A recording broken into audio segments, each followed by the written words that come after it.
Alors, bonjour tout le monde. Ce soir, on va parler de Yom Kippour. Yom Kippour, c'est un jour assez spécial, un jour qui permet de nous faire pardonner. Tout le monde connaît le jour de Kippour, c'est le jour du grand pardon. Mais comment est-ce que ça fonctionne véritablement?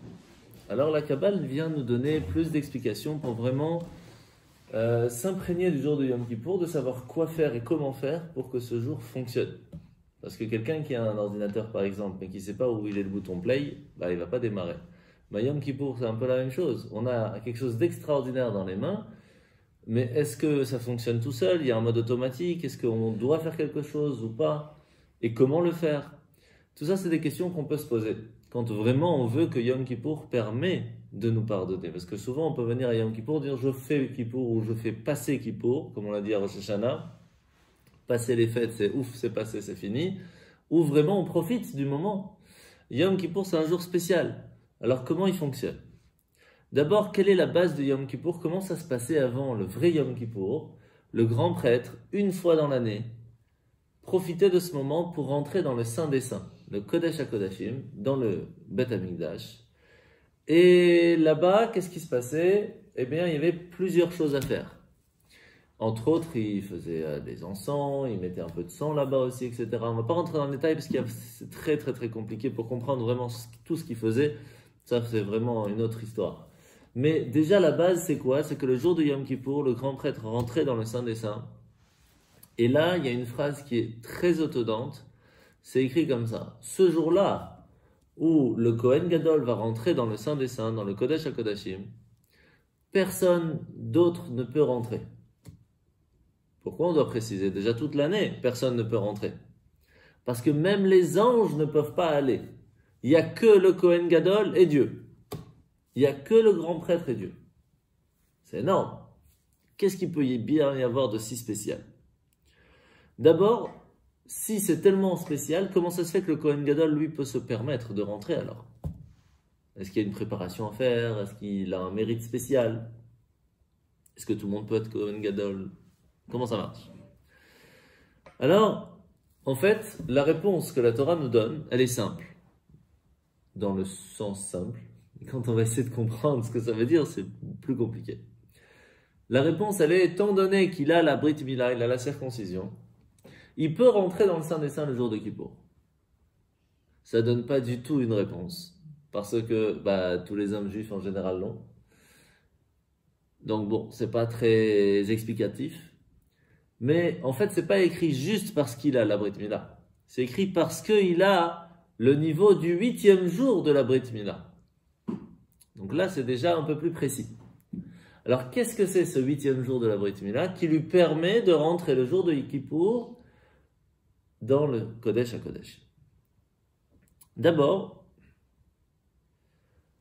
la base de la Brit Mila, la circoncision, c'est quoi? C'est l'alliance entre nous et Dieu, d'un niveau qui est tellement haut, qui est au-delà de la nature. C'est pour cela que, par exemple, Abraham avait fait 612 commandements pendant plus de 100 ans. Arrivé à 99 ans, c'est là que Hachem va lui dire, après tout ce que tu as fait, tu vas mériter quelque chose de spécial. De faire le 613e commandement, celui de faire la circoncision. Pourquoi il ne l'a pas fait avant? Il a fait tout le reste. Pourquoi il attend? Parce que tout simplement, faire la circoncision, c'est pas quelque chose qu'on peut faire par soi-même. C'est pas un lien qu'on peut réussir à créer par soi-même. C'est un lien qui est un cadeau de Dieu. Parce que tout ce qu'un humain fait, ça a toujours une limite. Lorsque Hachem nous a donné cette mitzvah, il nous a donné un lien qui est éternel, qui fait qu'on ne pourra jamais enlever. On voit même le roi David, par exemple, il s'est retrouvé tout nu dans le bain. Il a dit, oh là là, mais je suis nu de mitzvot, je n'ai rien sur moi. Et il s'est dit, ah non, ouf, j'ai la circoncision, j'ai une mitzvah sur moi. Je suis encore en train, à chaque instant, à chaque seconde de ma vie, je gagne encore un point. C'est énorme. Donc, ce numéro 8, parce que généralement la nature, ça s'arrête au chiffre 7, c'est le jour de la semaine, etc. Vous verrez si vous prenez des verres en plastique, par exemple, il n'y en a pas ici. Vous prenez des verres en plastique, vous mettez un au milieu, vous mettez autour, vous aurez toujours 6 autour et un au milieu. Que tous aient le même diamètre, je parle bien. Toujours, on ne peut pas avoir plus. Parce que c'est 7. La même chose d'une roue, il y a un au milieu et il y a 6 autour. Eh ben, c'est Shabbat en fait.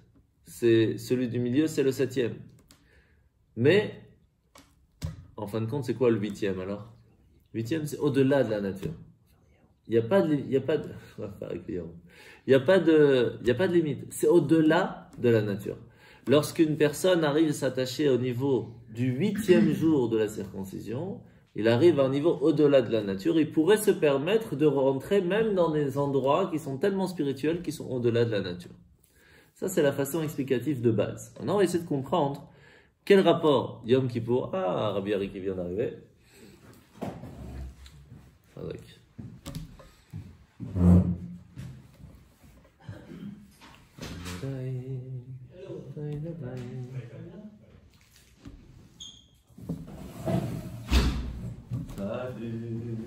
Alors, on est en train de... On vient à peine de commencer essayer de comprendre c'est quoi Yom Kippour. Yom Kippour, c'est le jour où le Kohen Gadol, le grand prêtre, il va rentrer dans le Saint des Saints et il va pouvoir rentrer dans un endroit où personne ne va pendant toute l'année. Sauf que le verset précise que le fait même que le Kohen Gadol peut rentrer le jour de Yom Kippour, ça a fait que personne ne peut rentrer à ce moment-là, même pas les anges. Les anges ne peuvent pas rentrer dans le Saint des Saints le jour, le moment où le grand prêtre rentre à l'intérieur.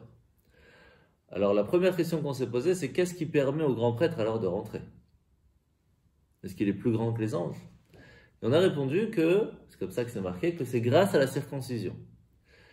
Mais pas grâce à la circoncision, grâce au niveau du 8e jour de la circoncision. On a expliqué que le numéro 8 c'est quoi? C'est ce qui est au-delà de la nature. Donc on en était là. Comme le Kohen Gadol s'attache au niveau qui est plus haut que la nature, au 8e jour, il peut se permettre de rentrer dans un endroit qui est au-delà de la nature. Donc, la première chose qu'il faut essayer de bien fixer, c'est qu'est-ce qui fait que personne ne peut rentrer dans le Kodesh HaKodashim, dans le Saint des Saints? Est-ce que c'est l'endroit qui fait ça? Ou c'est le Kohen Gadol qui fait ça?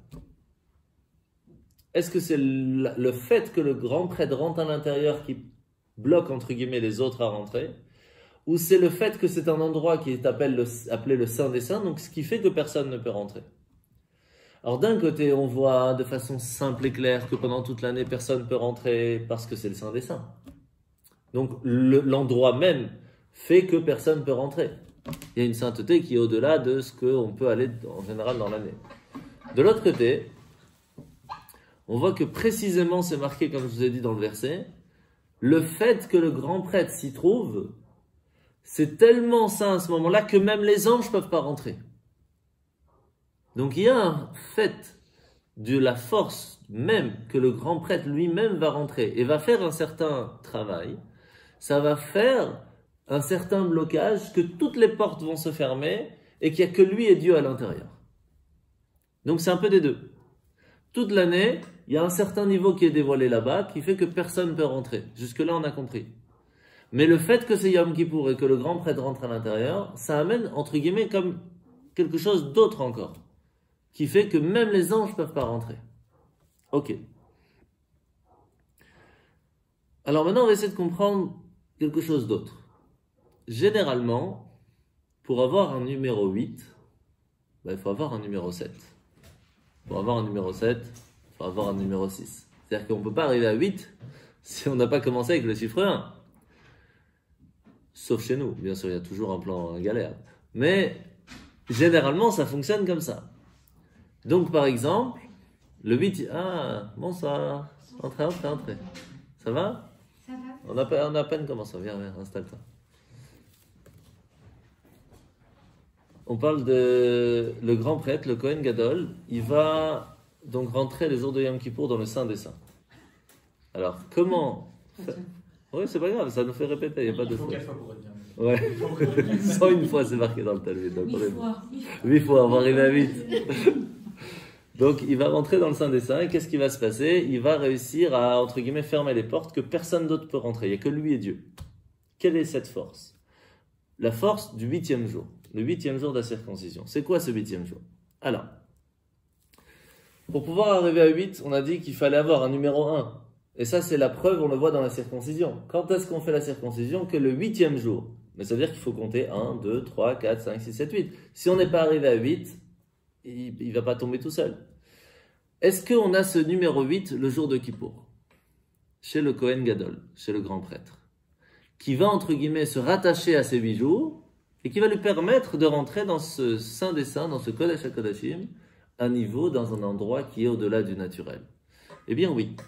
En fait, il faut savoir que le lendemain de Rosh Hashanah, donc après les 2 jours de Rosh Hashanah, on va le chercher, on le sort de chez lui, enfin il sort gentiment en général, et on l'amène au temple, et on s'occupe de lui, et lui ne doit s'occuper de rien, que de Dieu. Il doit se préparer à Yom Kippour. Alors, je ne vous raconte pas les mikvés, les préparations d'études, il ne dort pas la nuit, il y a des gardes qui sont là qui le réveillent s'il dort, et ils étudient avec lui Torah, Nevi'im, Ketuvim. Je ne vous raconte pas tout ce qu'il doit faire, on en a pour 2 heures rien que pour expliquer ce qu'il doit faire. C'est énorme. C'est une préparation énorme. Sur sa tête, il y a le pardon de tout le peuple juif. C'est pas... Alors déjà, quand on est rabbin des bois et qu'on doit faire la prière pour sa communauté, il y a une certaine préparation à faire. Parce qu'on a sur nous, sur notre tête, tout le pardon de toute la communauté sur lequel on va faire l'office. Ah oui, c'est pas... on arrive à Kippour, on croit que le rabbin il arrive tranquille, il vient de manger. Non, non, rien du tout. Il y a de la préparation derrière, et morale et spirituelle. Sans compter physique, il faut préparer la salle. Mais... bah oui. Mais... plus précisément, morale et spirituelle, c'est très lourd, parce qu'on a sur nous la responsabilité. C'est pour ça que généralement, on ne prend pas un chazan comme ça, on ne prend pas un officier en stam, il y a plusieurs conditions. Bon, après, il y a des mieux, il y a les moins bien, il y a ce qu'on est au minimum. Mais généralement, on prend quelqu'un qui est marié, quelqu'un qui fait la Torah, qui fait les mitzvot, que quand il va parler avec Dieu, Dieu va vouloir l'écouter, que quand il va faire les prières, il a révisé, il sait de quoi on parle, pas juste il dit des mots. Donc il y a plein de conditions. C'est pas évident. À partir de là, pendant ces 7 jours-là, depuis le 3e jour donc de Tishri jusqu'au jour de Kippour, il y a 7 jours qui passent. Le 10e jour de Tishri, donc le 8e jour après Rosh Hashanah, c'est Yom Kippour. Et donc en fait, tout simplement, il a 7 jours de préparation avant le 8e jour qui arrive et c'est Kippour. C'est pour cela qu'en fait, il se rattache à ce numéro 8 qu'il a eu quand il était petit, le jour de la circoncision, qui lui a permis de s'attacher avec Dieu d'un niveau extrêmement élevé, un niveau qu'on va apprendre après les différents niveaux, qui va lui permettre de retrouver ce niveau-là et de rentrer à Kippour à un niveau extrêmement grand et donc de rentrer dans le Saint des Saints. Donc là, on comprend un petit peu ce chiffre 8, de quoi on parle. Maintenant, il faut savoir que dans le chiffre 8, il y en a d'autres des chiffres 8. Il y a ce qu'on appelle le 8e de la Teshuvah. Alors, généralement, en Teshuvah, il n'y en a pas 50, il n'y en a pas 8 non plus, mais il y a le 8e niveau de la Teshuvah. De quoi on parle ici? Et qu'est-ce qui est plus grand? Le 8e jour de Kippour, le 8e jour du grand prêtre, le 8e jour de la circoncision de la Mila ou le 8e jour de la Teshuvah. Ça fait beaucoup de 8 et comprendre les niveaux, c'est pas évident. Alors vous allez voir qu'on va poser d'abord plusieurs questions et je vous assure qu'il y a encore 2 heures, j'étais complètement perdu. Mais quand on a la réponse, on remet tout le puzzle et on est content d'avoir écouté la réponse parce que sinon on est complètement perdu. Alors, en fait, c'est quoi la Brit Mila? Il y avait un souci chez l'homme, il y avait un manque. Le fait même d'avoir réparé ce manque, on a fait la mitzvah, on a fait une bonne action. Et en même temps, cette bonne action a permis de réparer, de compléter, de rendre parfait. Ça, c'est bien. C'est faire une bonne action. La force de la Teshuvah, c'est différent.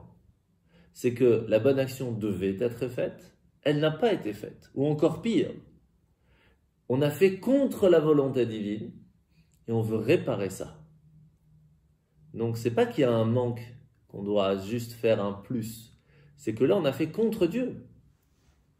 Quel niveau il faut pour réparer le fait qu'on a fait contre lui? Ça, c'est plus fort. Et donc, le chiffre 8 de la Teshuvah doit être encore plus grand que celui de la Brit Mila. C'est pas évident. Déjà qu'on comprend que le niveau de la Brit Mila, c'est déjà un niveau au-delà du naturel. Alors, qu'est-ce qu'il y a au-delà du naturel? Il y a plus blanc que blanc. C'est quoi l'histoire? Alors, on va voir.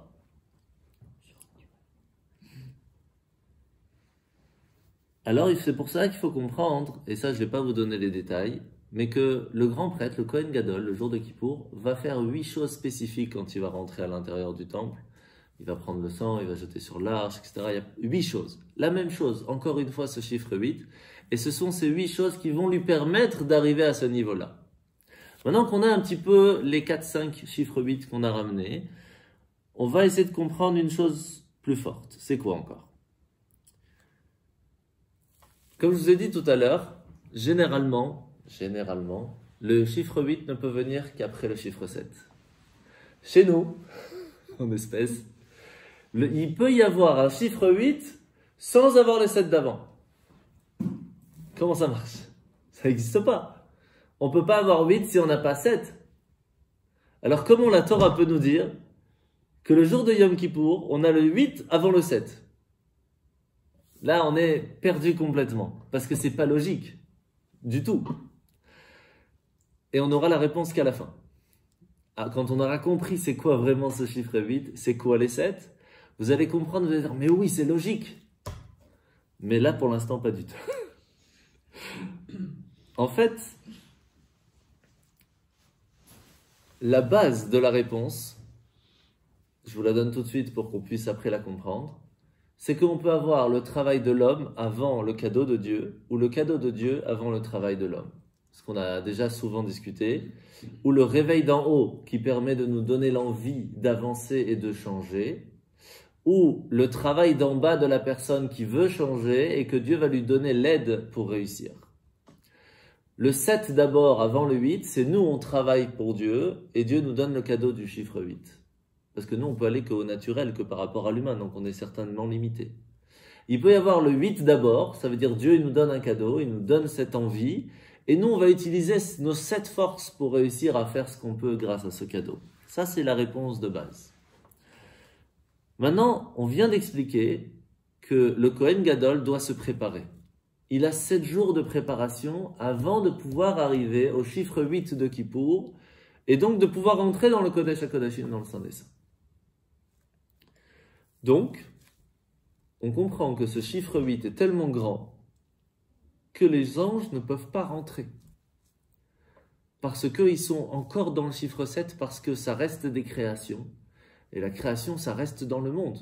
Ça veut dire que le niveau de chiffre 8 que le Kohen Gadol réussit à amener dans le monde, dans le Kodesh HaKodashim, le Saint des Saints, qui est un endroit physique, est plus grand même que la création du monde.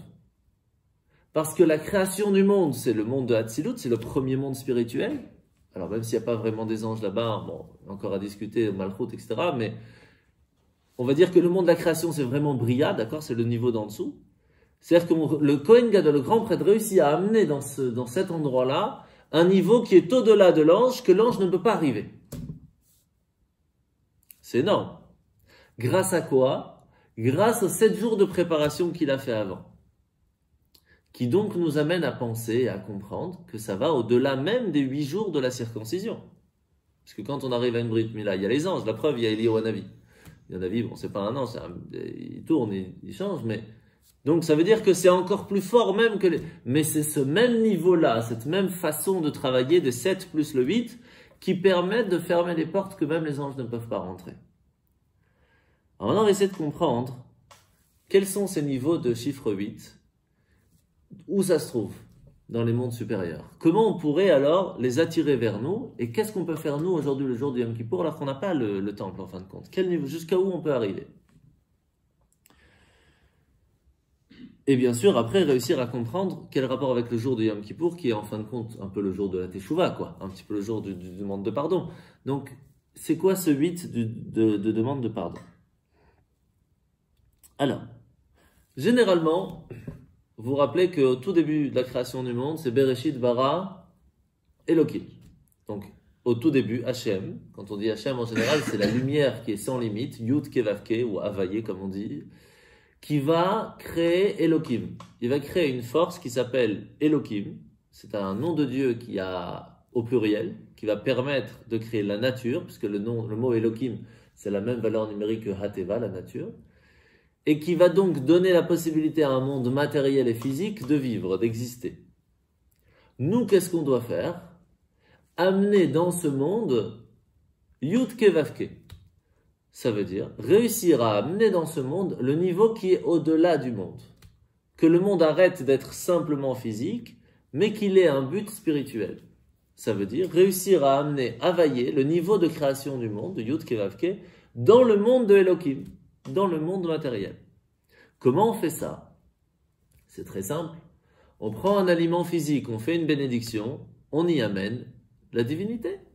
On prend des téphilines qui sont des morceaux de cuir, on fait la bénédiction dessus, on y amène la divinité. Donc on peut réussir à amener le niveau d'Hachem qui est au-delà du monde, dans un monde limité. Grâce à quoi? Grâce à la mitzvah. Chaque ordre, chaque mitzvah que l'on reçoit, les 613 commandements, nous permettent d'amener Dieu dans ce monde. Ça c'est clair, il n'y a rien de très compliqué. Mais la teshuva c'est plus grand que ça. Pourquoi? C'est très simple. Parce que tant qu'on amène la divinité, on est bon. Et qu'est-ce qui se passe quand on repousse la divinité? On a fait une avéra. On a fait une bêtise, on a fait quelque chose contre la volonté de Dieu. Donc pas seulement on n'a pas amené la divinité, on a fait pire. On a créé un endroit, un moment, un espace où Dieu ne se trouve plus, entre guillemets bien sûr. Comment faire pour réparer ça? Le problème, c'est que si on amène maintenant dans le même endroit la même lumière qui aurait dû venir avant, l'obscurité est quand même présente. Comment on peut repousser cette obscurité qu'on a amenée dans ce monde? La paracha de la semaine dernière, parachat Nitzavim, il nous dit comme ça. Ki a mitzvah azot asher anochi metzavecha. Voici cette mitzvah que je t'ordonne. Quand Hachem utilise le mot anochi, il n'utilise pas souvent, c'est qu'il parle de Dieu lui-même. Comme par exemple dans les 10 commandements, Anochi, Hachem, Elokecha. Je suis l'Éternel, ton Dieu. Il y a 3 niveaux. Je suis, c'est Dieu. C'est pas un niveau, c'est Dieu. Ok? Ton Dieu, l'Éternel, ça c'est le niveau au-delà du monde. Yudke Vavke. Celui qui a fait la création du monde, mais sans limite. Elokecha, ton Dieu, lorsqu'il est dans ce monde ici-bas. Donc il y a vraiment 3 niveaux de base. D'accord? Donc comment réussir à enlever cette obscurité qu'on a soi-même créée, en fin de compte? Lorsqu'on s'attache à la teshuva, on parle à Dieu lui-même, on lui dit « aide-moi à arranger ce problème ». Parce que simplement faire une mitzvah ne va pas réussir à enlever l'obscurité. Il faut que Dieu lui-même amène une lumière tellement grande qui va enlever cette obscurité. Donc ça, c'est la différence qu'il y a entre quelqu'un qui n'a pas fait une bonne action et donc qui n'a pas créé d'obscurité. Mais il y a un manque. Alors il va la faire maintenant, il va l'amener. Quelqu'un qui va faire contre Dieu, il va y créer une obscurité. Et là, il faut faire teshuva. Vous comprenez la différence? Alors la première question de base qui va nous donner une autre sorte de réponse, qui va nous aider dans la continuation, c'est, puisque Hachem il a créé le monde de façon limitée, avec le nom de Elohim, c'est ça tout le but de Bereshit bara Elohim, comment on peut réussir à amener le niveau de Dieu qui est sans limite dans ce monde? Je comprends pas. Si tu me dis que ce verre a été créé pour ne mettre que 20 centilitres, comment j'ai réussi à mettre maintenant 20 illimités de litres? Ça marche pas. Ça marche pas. Tu me dis, Hachem, s'il te plaît, fais la mitzvah, c'est-à-dire que je prends maintenant un verre d'eau, je fais la bénédiction, maintenant à la place d'avoir 20 centilitres, j'ai de l'eau en illimité. Je comprends pas. Tu as créé ce verre pour qu'il soit limité, tu me dis, mets de l'illimité dedans. Comment ça marche? Tu me dis que la mitzvah réussit à amener le niveau de lumière de Dieu sans limite dans un monde limité. Je comprends pas. Alors la question est encore pire. Comment je peux amener Dieu lui-même alors que c'est même pas une lumière, c'est Dieu? Comment ça marche? Pour répondre ça, il y a une réponse simple. Vous vous rappelez que quand Moshe est arrivé devant la mer Rouge pour l'ouvrir, en fin de compte, la mer au tout début, elle n'a pas voulu s'ouvrir. On ne va pas rentrer dans le détail maintenant pourquoi, ce sera dans Parashat Béchalach. Mais en fin de compte, la mer va s'ouvrir. Est-ce qu'il y a eu une nouveauté qui s'est faite à ce moment-là? Non. Aucune nouveauté. Pourquoi? Parce que Hachem, lorsqu'il a créé la mère, il lui a dit, je te crée à une condition. C'est que lorsqu'il y a un tzaddik qui arrive devant toi et qui te dit, ouvre-toi, tu t'ouvres. Tu as été créé pour ça. Donc c'est la nature même de la mère de s'ouvrir devant un tzaddik. C'est-à-dire que la nature a été créée pour être de temps en temps au-delà de la nature. Pourquoi Hachem a créé le monde? Pour qu'on y amène sa lumière. Ce qui fait que le fait même, lorsque Elohim a créé le monde dans sa nature, dans la nature il y a une petite étoile, sache que tu vas recevoir de temps en temps un niveau plus haut que toi. C'est dans la création même. Puisque le but du monde c'est quoi? Bereshit, Bet Reshit. Il y a deux. Pourquoi c'est avec un bet? Parce que bet c'est le chiffre 2. Il y a deux choses pourquoi je commence le monde. Bet Reshit. Qu'il y ait Torah et Israël. Que le peuple d'Israël puisse faire la Torah. S'il n'y a pas ça, j'ai pas besoin du monde. Et la preuve, lorsqu'on a reçu la Torah, il a pris le mont Sinaï, il nous l'a mis sur la tête, il nous a dit, si tu veux la Torah, alors le monde sert à quelque chose. Donc on peut continuer l'histoire. Si vous voulez pas, il n'y a plus besoin de monde. Donc déjà même au début de la création du monde, Hachem a mis une place dans la limite pour les limiter. C'est fort. C'est ça la force de Dieu. Hein. Bon, mais pas au niveau. Mais en tout cas, lui, il a réussi à faire ça. Donc maintenant, on comprend que on a la possibilité d'y amener une lumière qui est sans limite. Et donc, de la même façon, et c'est ça qui est extraordinaire, Hachem nous dit, je t'ai créé avec le Yetzer Hara, avec le mauvais penchant. C'est-à-dire qu'en même temps, je t'ai laissé la place à fauter, et en même temps, je t'ai laissé la place à retourner. J'y ai créé aussi la Teshuvah. Tu peux me demander de venir t'aider à tout réparer, à tout changer. Donc on peut réussir à amener Dieu lui-même dans ce monde. C'est extraordinaire. Alors maintenant, on avait parlé de ça l'année dernière, et vous allez voir pourquoi c'est important. Il y a différentes forces de Teshuvah.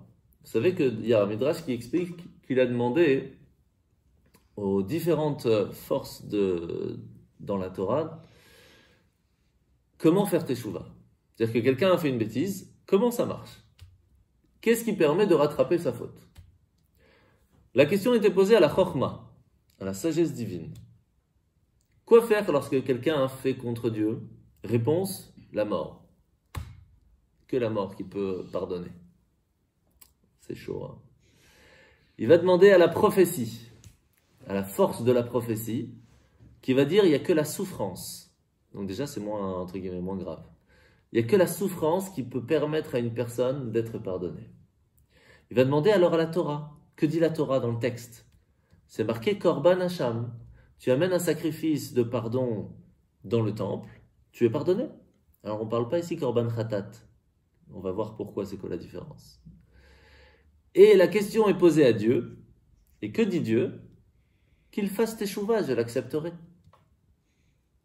Qu'il vienne, qu'il me dise pardon, j'accepte son pardon. Donc, on voit qu'il y a des niveaux. C'est-à-dire que la Teshuvah existe, mais à 4 niveaux différents. Alors, lequel on veut? Bon, je crois que le 4e est plus sympathique. Seule chose, c'est qu'il faut avoir le bon numéro de téléphone. C'est tout. Si on a le bon numéro de téléphone du bon Dieu, bon, on fait allô, pardon, ouais, c'est bon, tape, allez, bye.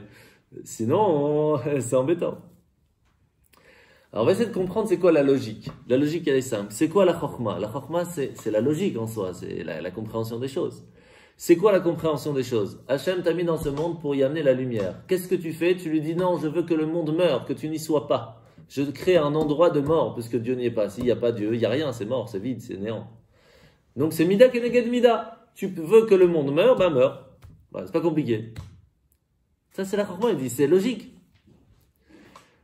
La prophétie dit non. La prophétie dit c'est la souffrance. Tu as fait souffrir le monde que pendant un certain moment il n'y a pas Dieu, souffre. La Torah tu dis non, tu vas faire un korban Hacham. Et Hachem il dit la Teshuvah. Pourquoi je n'explique pas d'abord la Torah? Parce que la Torah et Hachem, c'est déjà un niveau de Teshuvah. C'est-à-dire que jusque-là, c'était la personne qui devait prendre sur lui quelque chose sans lui-même avoir fait un certain travail. Soit la mort ou la souffrance, tu ramasses, c'est tout. Par contre, la Torah te dit, tu vas faire un geste. Ce geste, c'est d'amener un sacrifice.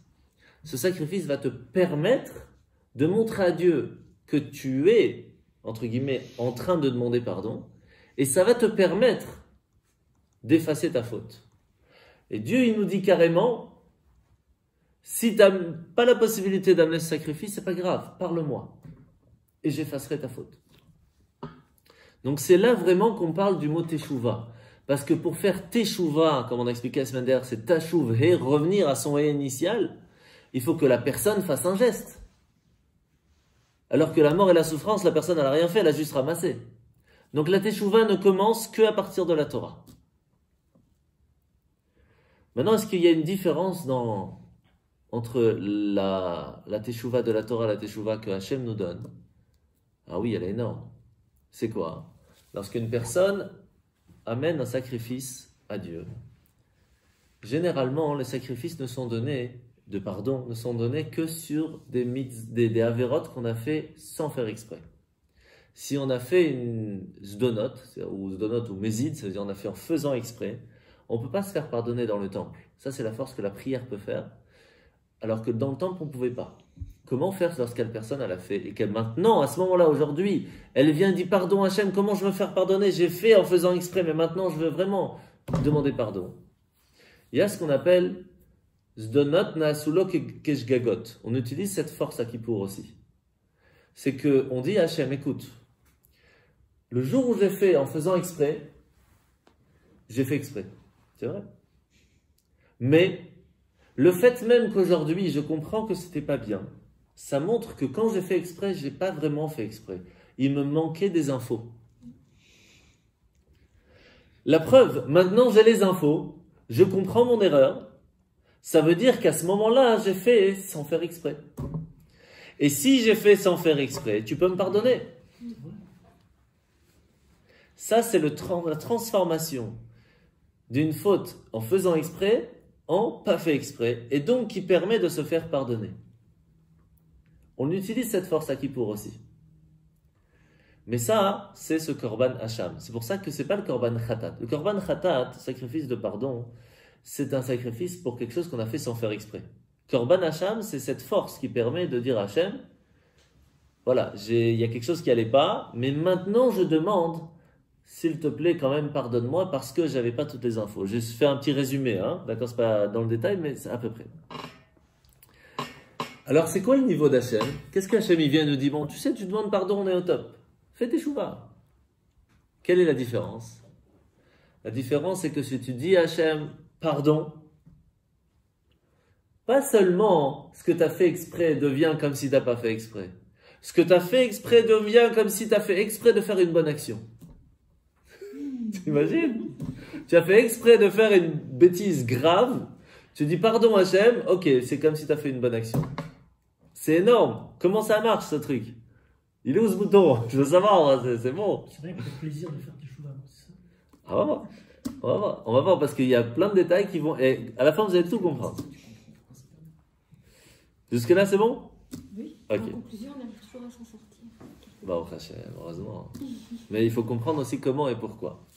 Vous allez voir, c'est pas si évident, mais à la fin, tout est compréhensible.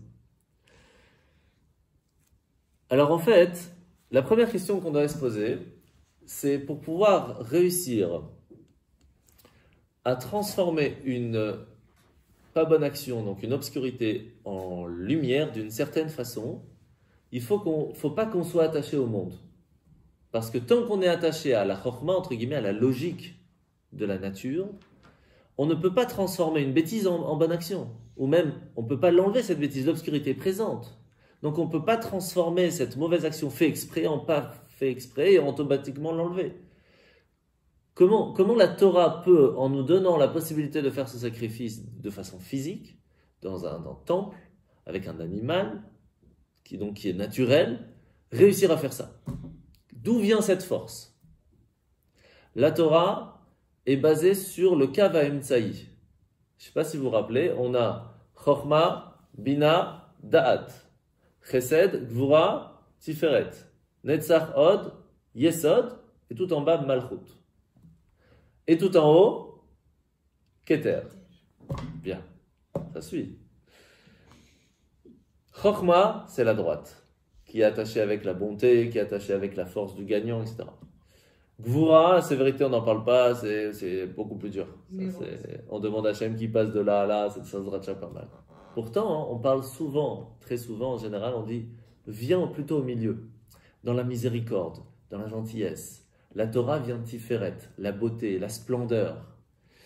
Et comme elle vient pas ni de droite ni de gauche, elle s'attache de tout en bas à Malchut. Malchut qui est la royauté, c'est le roi qui donne à ses sujets. C'est pour cela que pour pouvoir arriver à Yom Kippour, il faut déjà s'attacher à la royauté divine, à dire ah oui Hachem, je te prends en tant que roi. C'est le premier niveau de Rosh Hashanah. Vous vous rappelez qu'on a appris la semaine dernière. Automatiquement, on s'attache à tout ce qui est là-haut, donc on s'attache au Tiferet de la Torah et on peut arriver donc à Da'at, la connaissance, parce que pour pouvoir faire la Torah, il faut la connaître. Et vous vous rappelez qu'on a expliqué que la différence avec la sagesse et la connaissance, c'est que la sagesse, c'est comprendre, mais pas spécialement changer avec cette connaissance. Connaître, c'est j'ai changé par cette connaissance. Si j'ai changé, c'est parce que j'ai réussi à transformer tout ce que j'avais avant, ma nature, en quelque chose de nouveau. Par quelle force? Par la Torah.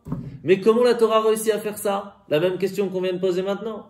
Parce que comme elle est sur le milieu, elle est attachée au Keter. Keter, c'est quoi? C'est au-delà du monde. C'est lui qui donne au monde. Il est au-delà du naturel. Il est au-delà du monde. Comme il est plus haut que le monde, plus haut que la nature, il peut se permettre de changer la nature. C'est pas plus compliqué. Donc là, on comprend pourquoi est-ce que la Torah a cette force de nous changer, de changer une personne. Parce que généralement, quelqu'un qui dit, mais moi je suis né avec telle envie, avec tel style, avec tel truc, comment je peux changer? On ne peut pas changer une nature. C'est vrai, on ne peut pas. Si tu restes dans le monde naturel, tu ne peux pas. Tu t'apprends la Torah, tu pourras. Parce que c'est au-delà du monde. Par la Torah, on peut y arriver. C'est ça la force. Même si on n'arrive pas à y être, à vraiment y vivre, entre guillemets, mais on peut s'y attacher et y prendre quelque chose. Et une de ces forces, c'est le changement, c'est la transformation, c'est extraordinaire. Donc grâce au fait que la Torah s'attache à la couronne, à la source même de la création du monde, on peut réussir à transformer un niveau d'une faute exprès en une faute pas faite exprès. Alors, à quoi il faut s'attacher pour la transformer en bonne action? On est déjà allé au-delà du monde, jusqu'où on va aller? Alors, on va tourner la page. Vous savez, c'est quoi la teshuva? Où c'est marqué ce texte qu'Hachem nous dit, grâce à la teshuva, tu pourras en fin de compte changer même tes actions faites exprès en bonnes actions. C'est dans la Torah. Donc si c'est dans la Torah, on est toujours attaché au maximum à Keter. Donc pourquoi ce Keter serait différent de l'autre? Il y a différents niveaux dans la Torah. Bien sûr. Torah écrite, Torah orale, Torah cachée. Bien sûr. Donc même dans la Torah, on peut lire, on peut comprendre, on peut aller en profondeur, on peut vivre avec la Torah, on peut vivre avec son âme, et on peut vivre avec son âme et la Torah, et on peut vivre avec Dieu. Tout ça dans la même Torah. Parce que s'il est déjà attaché à Keter, Keter est attaché à Or Sof est attaché à Gula Gadol, et Gula Gadol est attaché à Dieu. Donc, par la Torah, puisqu'on est au milieu, on n'est pas limité, on peut monter. Par rapport à notre niveau, à nous, jusqu'où on est prêt à aller pour faire Teshuvah, c'est ce qui va nous permettre de réussir à avoir cette Teshuvah petite, qui est déjà pas mal de changer les mauvaises actions en pas fait exprès, ou si on s'attache grâce à la Torah à Dieu, à ce moment-là, on peut carrément les changer en bonne action. Ça, c'est de façon très superficielle. D'accord? Ok. Je vous donne une idée. On l'a déjà ramené ce machal, mais il est très intéressant. Quelqu'un qui a un beau jardin, il va mettre de l'eau pour que ça pousse bien. En fin de compte, qui va profiter de l'eau? Toutes les plantes, mais même les mauvaises herbes. Est-ce que la personne, lorsqu'elle a mis cette eau, elle a pensé à donner à boire aux mauvaises herbes? L'inverse même. Si elle aurait pu ne pas leur donner pour ne pas que ça pousse, ça aurait été plus facile. Pourtant, ils en profitent. Eh bien, il faut savoir que la teshuva, c'est pour qui? Est-ce que c'est vraiment pour tout le monde? Est-ce que tout le monde peut profiter de la teshuva? Ou est-ce qu'il y a des gens qui ne peuvent pas profiter de la teshuva? Tout le monde Ah. peut profiter de la D'abord, la teshuva. teshuva, c'est pour toi-même. Oui, mais est-ce que tout le monde a la possibilité de faire teshuva? Mais s'ils veulent, oui, logiquement, s'il faut. Logiquement, pas toujours tout logique. Alors c'est intéressant de voir que dans un endroit c'est marqué que ce niveau d'Hachem peut se dévoiler que chez certaines personnes. Et d'autres, d'un autre endroit c'est marqué c'est pour tous. Et quand on dit pour tous, c'est pour tout le monde. Cette histoire de jardin nous donne un petit peu cette même idée. Vous savez qu'une personne, c'est marqué qu'une personne qui fait une avéra peut faire teshuva. Une personne qui dit je vais faire cette avéra parce que je vais de toute façon me faire pardonner à Kippour, on ne le pardonne pas à Kippour. La teshuva est bloquée. Une personne qui le jour de Kippour fait une avéra, le jour de Kippour on ne la pardonne pas puisque tu viens contre Kippour. Comment tu veux que ça te pardonne? C'est logique. Donc il y a des fois la teshuva n'est pas acceptée chez cette personne, elle est bloquée. Pire que ça, c'est marqué quand une personne, l'avéra même devient une seconde nature, pas parce que elle n'a jamais appris, parce qu'elle sait et elle continue de le faire, ça devient une seconde nature parce qu'elle prend sur elle de le faire. Dieu peut nous bloquer à faire teshuva. Comme on connaît l'histoire de Pharaon, c'est marqué que Hachem lui a bloqué son cœur. Alors c'est-à-dire quoi? Il ne peut pas faire teshuva, il n'aurait pas pu renvoyer le peuple juif. Mais alors si tu n'as pas de libre arbitre, pourquoi tu es puni? C'est pas sympa. Si encore tu me dis oui, tu peux changer et tu changes pas, je te punis, ça donne. Je comprends. Mais si Hachem nous dit tu peux pas changer, tu peux pas arranger et je te punis quand même, il y a un truc qui va pas. En fait, il faut comprendre que de temps en temps, quand ça devient presque une seconde nature, ce qu'on a l'habitude de faire, et on sait que c'est interdit, pas quand quelqu'un ne sait pas, je parle, quand quelqu'un il sait, Hachem il bloque la teshuva. Il y a plusieurs niveaux de blocage. Il y a le niveau de blocage où il n'y a pas t'aider. C'est-à-dire que la teshuva, lorsque quelqu'un il dit allez, je voudrais vraiment avancer, je voudrais vraiment changer, Hachem il t'aide. Il te fait que ça coule, c'est plus facile, tu n'y arrivais pas maintenant, mais ça avance quand même. Quelqu'un qui veut arrêter de travailler Shabbat et qui ne savait pas avant que c'était interdit. Et que quand on lui dit, il dit ok, Hachem, à partir de maintenant, je veux vraiment essayer. Il ne fait pas tout d'un coup, c'est pas évident, mais il commence. Hachem, il aide. Il aide que pendant la semaine, il va gagner plus, ce qui fait qu'il aura plus de facilité à fermer Shabbat. Il y a des fois, quelqu'un est tellement ancré à l'intérieur qu'Hachem, il ne veut même pas l'aider. Tu veux vraiment montrer? Je ne vais pas t'aider au début. Tu sais quoi, pendant un mois, tu ne vas pas gagner, tu vas perdre. Si par contre, tu tiens quand même, après je t'aide. Mais je te bloque d'abord. Ça, c'est le blocage que peut arriver à teshuva. C'est dur, c'est très dur. Mais ça arrive lorsque ça devient presque une seconde nature. Après, il y a le niveau encore plus dur, mais c'est très rare. C'est lorsqu'il y a carrément une voix du ciel qui dit, lui, il ne peut pas. Toi, tu ne peux pas faire teshuva. Il y a une personne qui s'est ramassée ça. Il s'appelait Acher, Rabbi Elisha ben Abouya. C'est un grand rabbi qui, en fin de compte, va tout lâcher. Pour certaines raisons, on ne va pas rentrer dans le détail. Et son élève, c'était Rabbi Meir Balanes. Et il restait avec lui, il a réussi à prendre que le bon de chez lui. À la fin de sa vie, avant de partir, il dit à son élève, il dit, mais qu'est-ce que je fais? Chaque jour, j'entends cette voix du ciel qui me dit, tout le monde peut faire teshuva, sauf Rabbi Elisha ben Abouya. Sauf Acher. Il ne peut pas, lui, faire teshuva. Je fais quoi? J'aurais bien voulu, mais ça ne sert à rien. Que lui a dit Rabbi Meir? Il n'y a rien contre la teshuva. Il a pleuré, ça a été accepté. C'est-à-dire que même si Dieu lui-même il dit je veux pas de toi, tu peux quand même. Ça veut dire qu'en fait, ce jardin qui est entre guillemets, arrosé par cette force de teshuva qu'Hachem y donne, elle est pour tout le monde.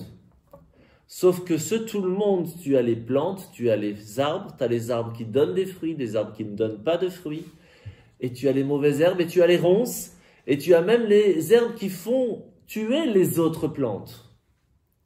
Tout le monde reçoit cette eau. Parce que Hachem veut que ce jardin soit rempli. Et il donne à tout le monde. Mais le jardinier, il veut enlever ses ronces. Parce que ça embête. Et Hachem, il dit, tu sais quoi? Tu veux plus être une ronce, tu veux plus être un virus, tu veux plus être un microbe, tu veux plus être un arbre qui ne donne plus de fruits. Chacun à son niveau. Tu veux être un arbre qui donne des fruits, tu veux toi-même être la source d'autres fruits. Tu l'as cette eau. Tu as cette teshuva. Tu as la possibilité. Mais quand tu es déjà un arbre, c'est déjà plus facile, grâce à tes racines qui sont bien ancrées, d'aller chercher cette eau. Tu es une plante, tu n'es pas encore un arbre. Tu as quand même une facilité. Tu es une ronce, tu peux aussi. Tu es un arbre qui vient, tu es une herbe qui est microbe, tu peux aussi l'avoir. C'est plus difficile, tu vas prendre moins. Mais tu l'as, tu es attaché. Si tu veux, tu peux. Donc, il n'y a pas de différence. On fait pas de Donc, différence. d'un côté, il n'y a pas de différence. Teshuva, la colle. Mais bien sûr, c'est pas le même niveau. C'est pas le même niveau de facilité à arriver à la teshuva, c'est pas le même niveau même d'acceptance, c'est pas le même niveau de... Vous voyez la différence? Faut se battre, quoi. Il y a des fois, il faut se battre. Quelqu'un, c'est une ronce, c'est un microbe. Et du jour au lendemain, il dit, je veux être accepté autour des arbres. Les arbres ne veulent pas l'accepter au début. Alors, il va devoir changer de nature pour être lui-même quelque chose de bien. Et ce qui est extraordinaire, c'est que, je ne sais pas si vous avez déjà remarqué, mais sur les pharmacies, qu'est-ce qu'on voit? Un serpent. Parce que c'est par le poison qu'on réussit à guérir.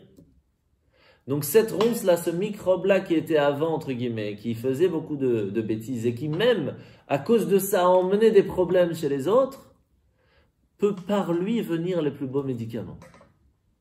Grâce à la teshuva. Et ça, c'est la force du Baal Teshuva qui peut devenir même mieux que le tzaddik. Parce que le tzaddik, il fait quoi? Il fait des fruits. Ok, c'est magnifique, c'est un beau jardin, un beau pommier, tout ce que vous voulez. Mais lorsqu'il y a un problème qui arrive, est-ce qu'il a la force de guérir les autres? Il peut amener une pomme pour en faire à la place de ce problème un pommier. Mais guérir, c'est différent. Ça, c'est la force de la teshuva qu'on a expliqué avant. Il y a la première teshuva de la Torah qui permet de changer que cette ronce va devenir une plante. C'est bien. Mais changer que ce microbe de ronce peut réussir à devenir un médicament, comme si il va même aider le tzaddik à mieux grandir, parce que ça va devenir cette avéra, cette erreur va devenir une bonne action, quelque chose que le tzaddik en lui-même ne peut pas faire. C'est donné par Dieu. C'est une force de teshuva qui nous est acceptée, qui nous est donnée par Hachem. C'est énorme. Alors comment faire pour réussir à l'avoir, cette lumière? Alors en fait, la première question pour vraiment comprendre, première chose, c'est qu'il y a une différence entre chesed et tov. Chesed, c'est quoi? Chesed, c'est la bonté. Généralement, qui c'est qu'on attache à la bonté? Avraham. Pourquoi? Parce qu'Avraham, il a donné à tout le monde, à ses deux enfants, sans distinction. Qu'ils soient bien ou pas bien, Yitzhak et Ishmaël, il leur a donné. Mais la bonté ne peut quand même arriver chez une personne que si la personne est là. C'est-à-dire qu'Ishmaël a pu recevoir de son père parce qu'il était présent. Qu'est-ce qu'il faisait Avraham? Lorsque quelqu'un arrivait chez lui, il lui donnait à manger. Donc il faut quand même qu'il soit là. C'est un peu si celui du jour de Kippour, quelqu'un il vient à la synagogue, Dieu peut lui donner. Mais s'il vient même pas, là c'est déjà plus du chesed, c'est déjà plus de la bonté. C'est ça que la force de Yom Kippour, c'est Tov Lakol. C'est le bon de Dieu pour tous. La même chose que ces ronces qu'on a parlé dans le jardin. Il est présent, il ne sait même pas pourquoi. Il n'est pas spécialement dans le jardin autour des arbres, mais il est là. Et le fait même qu'il pleut, il profite. Ça, c'est la force de Kippour. Tov, c'est plus fort que Chesed. Tov, Lakol, pour tous. C'est-à-dire que si quelqu'un ne vient pas à Kippour à la Sina, c'est bon aussi? On va voir. C'est très fort, vous allez voir. Avant de comprendre ça, il faut essayer de comprendre quelque chose d'autre que beaucoup posent la question. Vous allez comprendre maintenant la différence. La teshuva, on peut la faire quand? Que à Kippour ou toute l'année? Toute l'année. Est-ce qu'on peut réussir à transformer toute l'année ces actions faites exprès en quelque chose de pas fait exprès? Oui, toute l'année. Alors c'est quoi la différence avec Kippour? C'est toute l'année qui est englobée. Est-ce que le jour, toute l'année, on peut réussir à transformer ces mauvaises actions faites exprès en bonnes actions? Un jour de Kippour? Sans Kippour, un autre jour de Kippour. Est-ce qu'on peut transformer ces mauvaises actions faites exprès en bonnes actions Oui. toute l'année? Oui. Tout dépend du niveau de teshuva qu'on a fait. Quelle est plus grande, la force de la teshuva? Est-ce qu'elle est plus grande avant Kippour ou pendant Kippour? Pendant les 10 jours de pénitence ou le jour de Kippour? Qu'est-ce qui est plus fort? Le jour de Kippour. C'est les 10 jours de pénitence. C'est énorme. On ne se rend pas compte qu'aujourd'hui, on a un niveau de force de teshuva qui était encore plus grand que le jour de Kippour. Alors, qu'est-ce qu'il y a à Kippour, alors? C'est quoi? Pourquoi tout le monde c'est le jour du grand pardon? Non. Parce qu'on ferme l'année quelque part. Vous allez voir, c'est énorme. Kippour, c'est pas un jour où on demande pardon et qu'on est pardonné. Ça, c'est dans toute l'année. Et quand quelqu'un il vient, il demande pardon le jour de Kippour, il est pardonné parce qu'il a demandé pardon. Le jour de Kippour, même si tu ne demandes pas pardon, tu es pardonné. Même si tu fais pas un acte, même si tu viens pas itsumo shalayom mechaper, comme ça la Torah nous dit. Le fait même qu'aujourd'hui c'est Kippour, ça te pardonne.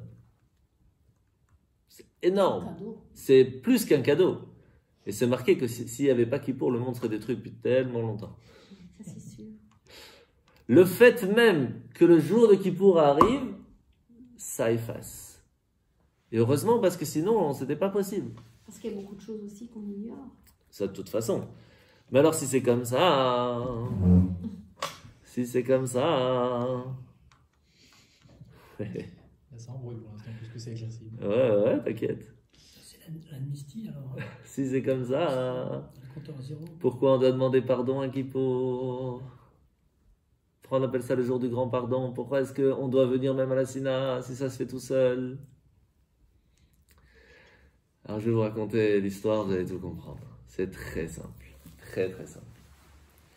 En fait, il y avait une fois un fleuve où il n'y avait plus d'eau. Tellement de trous partout, tellement de catastrophes, pas entretenues. Tout est bouché, même pire qu'une baignoire avec des trous. Imaginez une baignoire avec plein de trous. Alors il y a quelqu'un d'intelligent qui a dit, ok, on va entretenir tout ça, on va tout enlever, on va tout effacer, vas-y qu'on passe le balai, qu'on arrange, qu'on recarre, là, on ferme les trous, etc. Maintenant il faut amener l'eau. Et il prend des seaux, il remet, il prend des seaux, il remet, il prend des seaux, il remet. Ah, magnifique. Juste à côté, il y a la même chose, mais c'est une autre personne qui gère. Qu'est-ce qu'elle fait? Dis-moi, je vais faire mieux. J'enlève le bouchon qui bloquait que l'eau de la rivière n'arrivait plus à rentrer. L'eau rentre, Shalom à l'Israël. Je vais me prendre la tête, moi. J'enlève le bouchon, c'est comme si j'ouvre le robinet, la baignoire se remplit. Qu'est-ce que je vais maintenant commencer à prendre des seaux et remettre, et prendre des seaux et remettre? Sauf qu'il a oublié quelque chose, ce monsieur. C'est qu'il a remis l'eau, mais il n'a pas réparé. Donc ça part par les trous. Donc ça se remplit, mais ça se vide. Alors, une bénéyoir. Tu connais, hein? Et puis il y a la troisième, qui est plus intelligente. D'abord, il répare. Et après, il ouvre le bouchon. Et là, il n'a pas la difficulté d'amener l'eau. Et l'eau, quand elle est venue, elle reste. C'est les trois différentes façons comment faire teshuva. La première façon, c'est celle de l'année. Celle de l'année, c'est quoi? C'est réparer toutes les bêtises qu'on a fait. Et vous savez que des fois, en arrangeant un trou, on peut faire encore plus fort que ce que c'était avant. Quand on détruit un endroit et on recarre et on fait tout bien, alors il est plus propre, il est plus moderne, il est même plus joli. Et c'est ce qui se passe lorsqu'une personne, pendant l'année, elle demande pardon à un niveau très haut, qu'elle permette de faire que la personne, elle soit encore même plus belle qu'elle l'était avant. Mais après, il faut ramener l'eau. C'est-à-dire qu'il faut en faire encore plein de mitzvot pour remettre. Il y a la personne qui arrive le jour de Kippour et qui dit « Ah mais c'est cool, aujourd'hui, on est pardonné. J'ouvre le bouchon. Allez, vas-y l'eau, c'est parti. Toute la mitzvot qui rentre, c'est magnifique. Kippour est fini. Mais elle est où mon eau? Ah c'est vrai, j'avais pas bouché les trous. Donc je me retrouve au même niveau. Alors ok, ça a fait un petit lavage. J'ai passé au Karcher. Ok. Mais en fin de compte, je suis vide.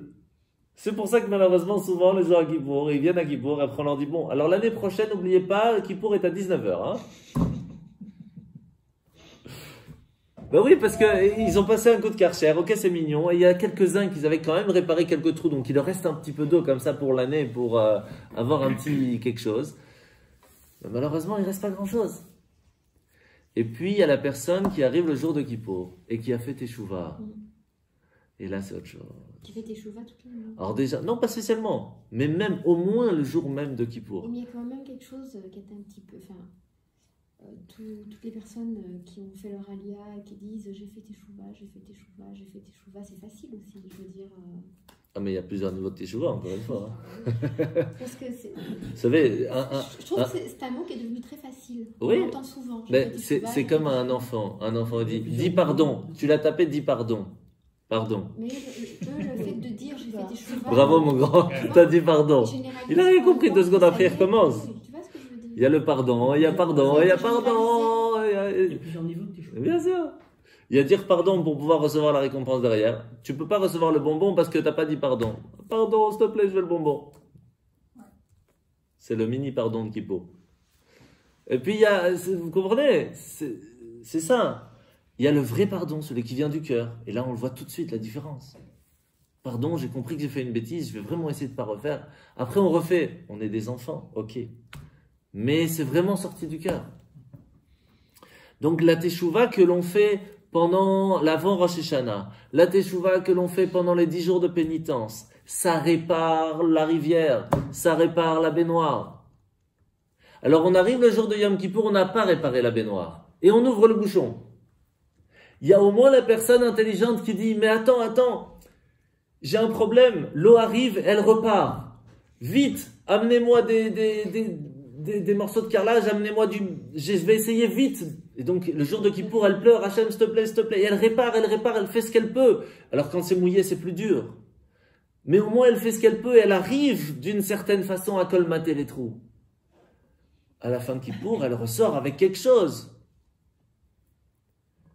Vous avez compris la différence? Quand on arrive le jour de Kippour et qu'on a passé Elul, on a passé Rosh Hashanah, on a passé des jours de pénitence et qu'on a un carrelage extraordinaire, alors Kippour c'est facile, on est même joyeux. On ne fait que ramasser, prendre. C'est le jour le plus joyeux de l'année. C'est pour ça que la Torah nous dit Kippour, c'est le jour le plus joyeux de l'année. Je vous l'ai déjà dit plusieurs fois. C'est le jour où on peut prendre tout. Mais de l'autre côté, ça peut être qu'un coup de karcher.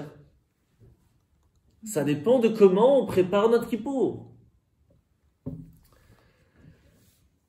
C'est pour ça qu'on a besoin de Teshuvah. On a besoin le jour de Kippour de faire Teshuvah. Plus encore que les autres jours, parce qu'on a la possibilité de voir où sont les trous.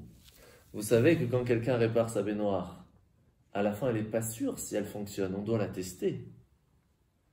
Quand arrive l'eau, et qu'on se rend compte qu'il reste quelques trous. Si c'est quelques petits trous, alors on demande pardon, c'est facile. Si le trou de la baignoire est fait, les 3/4 de la baignoire, on est mal barré. Mais si on a déjà réparé les 3/4 et que on ne sait pas après si elle est fonctionnelle, la baignoire. Mais le jour de Kippour, on dit Hachem, s'il te plaît, les petits trous qui restent, je voudrais vraiment que ce ne soient pas des trous que la bracha se perde. Aide-moi à les colmater. Il nous aide. On est encore dans les 10 jours de pénitence parce que c'est assez raide, Yom Teshuvah. Donc on a quand même cette force de Teshuvah qui est encore présente autant que les autres jours. Mais en plus de ça, on a enlevé le bouchon. Ça, maintenant on a compris beaucoup de choses. Et maintenant vous allez comprendre toutes les questions qu'on a posées au début. D'abord, c'est quoi ce bouchon?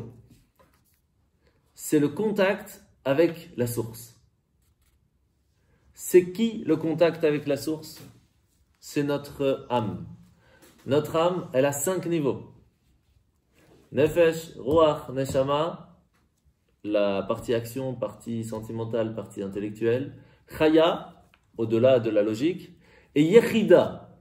Yechida qui vient du mot Yachid, c'est l'unique, la partie unique qui fait une partie intégrale de Dieu, qui, entre guillemets, c'est la connexion à la source. Dans l'année, on n'est pas connecté. On n'utilise pas beaucoup ce niveau-là. De temps en temps, on a des réveils et on se dit « ce matin, il faut que je mette des tefs absolument. » Qu'est-ce qui s'est passé? Le bouchon, il a sauté, il y a un petit peu d'eau qui est rentrée. Mais étant donné qu'il y a pas mal de trous, ça reste pas longtemps, on a mis les tefs, alors on a colmaté quelque chose, donc on a gardé un petit peu, et vite, ça peut repartir. Si on n'a pas tout le temps ce travail de Teshuvah toute l'année, ça part vite. Ce niveau de Yechida, c'est le numéro 1 ou le numéro 8, tout dépend comment on le voit. Est-ce que vous avez compris ce que je viens de dire? Ou c'est le numéro 1, ça veut dire que c'est Dieu qui nous donne ce cadeau, qui nous réveille à quoi? À réparer les 7 niveaux qu'on a à l'intérieur de nous. Ou c'est nous d'abord, on travaille nos 7 niveaux, les 7 jours de la semaine, pour arriver au numéro 8. Donc, on peut avoir le numéro 8 avant le numéro 7. Ou c'est nous qu'on va travailler pendant 7 jours pour nous préparer à mériter le jour de Kippour, le jour du numéro 8 où on enlève le bouchon et tout arrive. Ou Hachem, il nous donne. Et après, on essaye de colmater les trous et d'arranger les 7 niveaux qu'on a en nous. C'est quoi les 7 niveaux? Chesed, Vurat, Tiferet, Netzach, Hod, Yesod, Malchut. Comme d'habitude. Ok? Donc, les façons de se comporter, les actions qu'on a faites.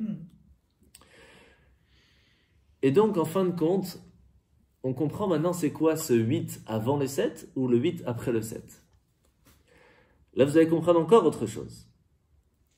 On a dit qu'il y avait 3 de base, les 3 chiffres 8. Celui de la Brit Mila, celui de la Teshuvah, celui de Yom Kippour. Ok? La Brit Mila, c'est quoi? C'est le premier niveau du chiffre 8. C'est quoi le mot Mila en hébreu? C'est Mi Ya'ale Lanu Hashamaima.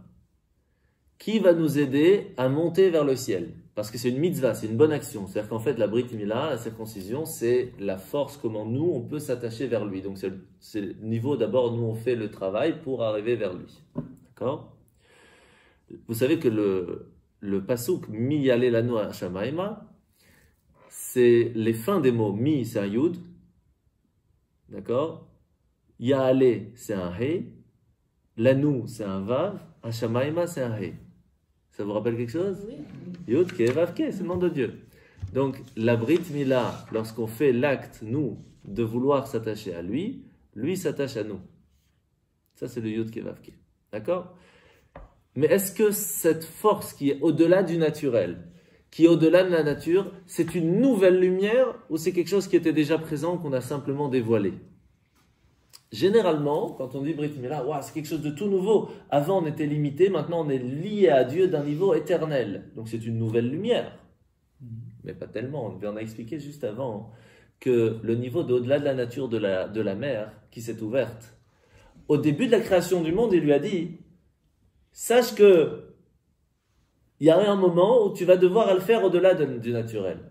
La même chose pour nous, pour la circoncision. Hachem nous a dit, sache que je t'ai mis à l'intérieur de toi un certain réceptacle qui te permettra d'être attaché à moi d'une façon éternelle.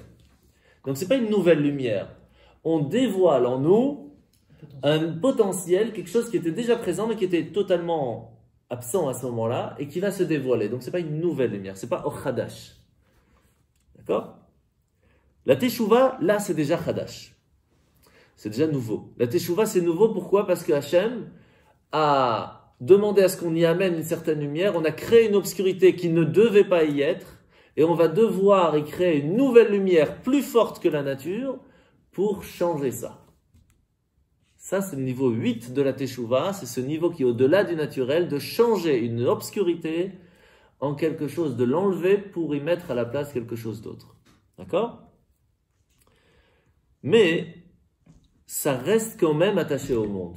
Pourquoi? Parce qu'à la création du monde, Hachem a dit, quand même, il y aura un certain moment où l'obscurité sera présente.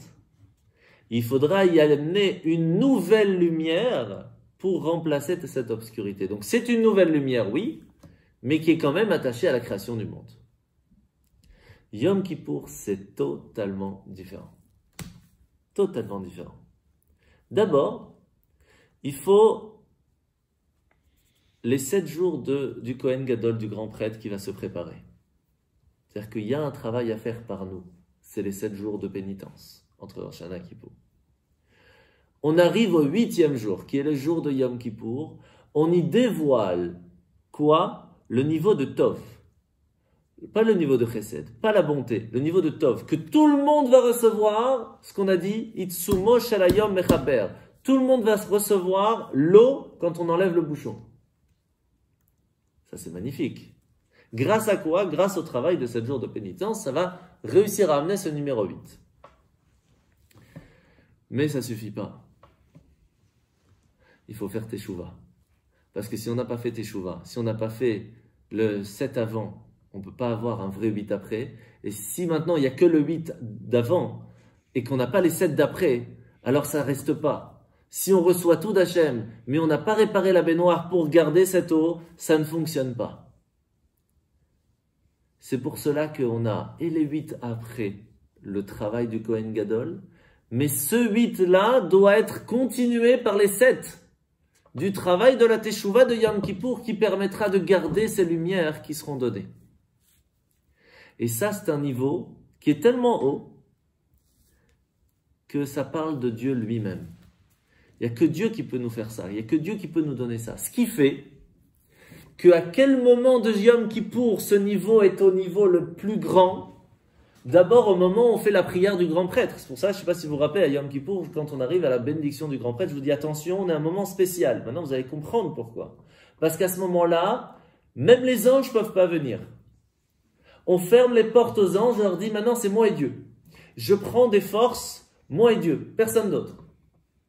À quel moment, à quelle prière, une fois dans l'année, on ferme les portes? Neila. Neila veut dire fermer les portes. Comment ça se fait qu'à Neila, tout le monde veut ouvrir l'arche?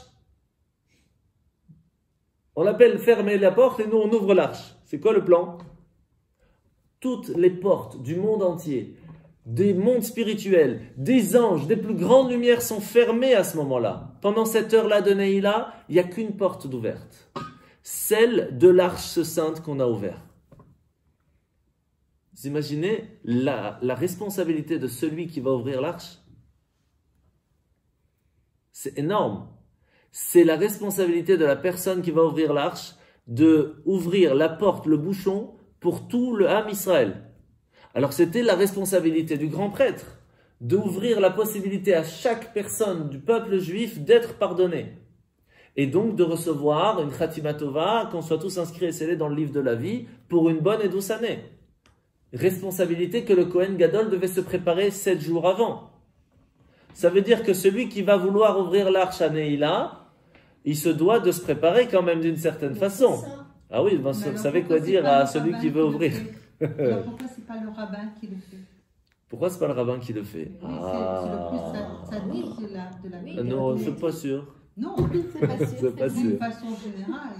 C'est pas sûr. C'est le plus pieux. Chez les elfes, c'est souvent le plus riche. Pourquoi? Vous allez tout comprendre. Mais c'est horrible ça. Non, c'est pas horrible. Mais Je vais vous c'est dire partout pourquoi. comme ça. Mais C'est la pourquoi? personne qui paye le plus qui l'a. Pourquoi? Toujours Je vais vous dire. Histoire d'argent, même dans la... Mais pourquoi c'est Dans simple? la religion. Parce qu'on vient d'expliquer juste avant que le rabbin, entre guillemets, officiellement, c'est un tzaddik, d'accord, officiellement. C'est un arbre qui donne des fruits. Ok. Mais lui aussi, il a des galères à arranger, vous inquiétez pas. Dans les fruits, il y a aussi de temps en temps, des petits vers de terre, des petits microbes. Et il doit les arranger. Il y a une brera, tout le monde a. Mais une personne qui arrive le jour de Yom Kippour, et il dit, moi j'ai un souci, c'est quoi? C'est que dans l'année, j'ai pas été au top. Je vais maintenant, ce jour-là, donner une partie de moi-même. Comment est appelé dans la Torah l'argent? Ma'ot, c'est appelé damim, le sang. Pourquoi? Parce qu'on a donné, on a reçu depuis Adam, on a cette éclat-là, cette malédiction, de devoir travailler à la sueur de son front pour avoir son argent. Donc ce qui veut dire que quand une personne, elle donne de son argent, elle donne une partie de lui-même. Et quand elle le donne pour la synagogue, pour Dieu, pour les pauvres ou pour une institution, elle donne une partie elle se sacrifie totalement pour pouvoir mériter de faire une bonne action. Lorsqu'une personne, elle donne au-delà de sa possibilité pour mériter d'ouvrir l'arche, c'est ce qui lui permet d'arriver au niveau plus haut que le rabbin. Parce que le rabbin, même si, entre guillemets, il a réussi à faire une certaine chose, lui, même s'il n'est pas rabbin, il a transformé sa partie corps, sa partie âme, sa partie argent, sa partie de vie, pas pour lui, pour la communauté. Donc, en fin de compte, c'est une des raisons pourquoi spécifiquement à Neila, on ne peut pas se permettre de donner la possibilité d'ouvrir à Neila à qui on veut. On doit vraiment faire comprendre à la personne qui va ouvrir qu'elle a une responsabilité énorme. Mais de l'autre côté, il y a une grosse partie du travail qui se fait par le chazan, par l'officiant. C'est vrai que l'officiant doit faire ça de façon bien, doit faire attention à ce qu'il dit. Même les nigunim sont différents, les chants du Kaddish et de la prière sont différents parce que la qualité de l'âme et de le sentiment qu'il doit avoir à ce moment-là, qu'il doit transmettre, est différent. Le Avinu Malkeinu qu'on fait à la fin, même si c'est Shabbat, on le fait quand même, alors qu'on ne fait pas Avinu Malkeinu Shabbat. Pour Neila, on le fait quand même. Parce qu'il n'y a personne d'autre qui entend, il n'y a que Dieu. Il n'y a plus de limite. On est avec Dieu lui-même à ce moment-là. Donc sachez que le moment de Neila est très fort pour chacun d'entre nous parce que vous recevez un niveau énorme à ce moment-là. Et c'est pour ça que tout le monde revient à ce moment-là à Neila. Pourquoi? Même des gens qui sont... L'élément est très puissant. C'est la Yechida, le 5e niveau de l'âme, se réveille. Et maintenant, vous comprenez pourquoi à Neila, c'est la 5e prière. Parce que c'est le 5e niveau de l'âme. C'est le niveau de Yechida qui se réveille. Tout le monde est là. Parce qu'il n'y a plus de différence entre qui est qui sait qui fait quoi. Il n'y a que l'âme du peuple qui se réveille et qui dit « Je suis là, je veux profiter. » Adkan. Et ça, c'est la force de Yom Kippour. Et là, on a normalement toutes les réponses à ce qu'on a posé au début. Il y a encore plein de détails qu'on ne peut pas répondre. C'est pour ça que je ne vous ai pas donné les questions. Parce qu'on n'en a pas fini, c'est trop long. Mais déjà, vous donner un petit détail. Vous dire que à Yom Kippour, on n'a pas fini. Quand est-ce qu'on finit Yom Kippour? Simchat Torah. Simchat Torah, juste avant Simchat Torah, Shmini Atzeret. Exactement.